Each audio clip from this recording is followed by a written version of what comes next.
ससुरा गईनी हो, घरे में अपना धरईनी हो। सखी नए नए ससुरा गईनी हो, घरे में अपना धरईनी हो। चसकल रही नहीं हरे से कोई नी तो गरबर भई, केवारी के पल्ला खुल गया रे मेरे हवा के झोंके से।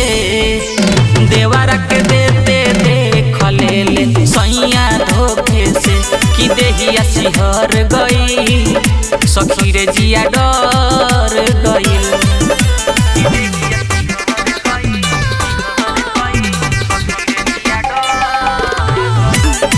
Mix by Manish missile.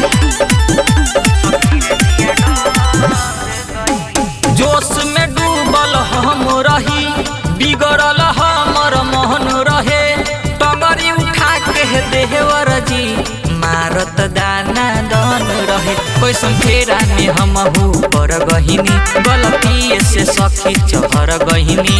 मुझावल रहे लाइट फिर भी नजर कैसे पर गई, केवारी के पल्ला खुल गया रे मेरे हवा के झोंके से।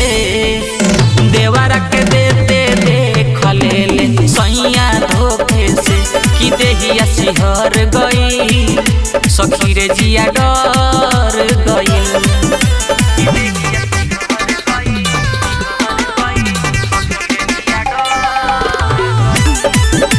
Mix by Manish missile.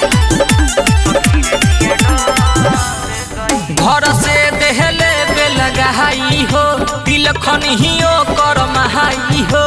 झोटा पकड़ के मरले बा बड़की भौजाई हो। ससुरा से सखी नहीं हर यहिनी, पिया जी के डरे हम डर गहिनी। सूरज मनीष रोहित राहुल दोहरे मामा हर गइल, केवारी के पल्ला खुल गया रे मेरे हवा के झोंके से। देवारा के देते देख ले सैया धोखे से, कि देहिया सिहर गई सखी रे जिया डर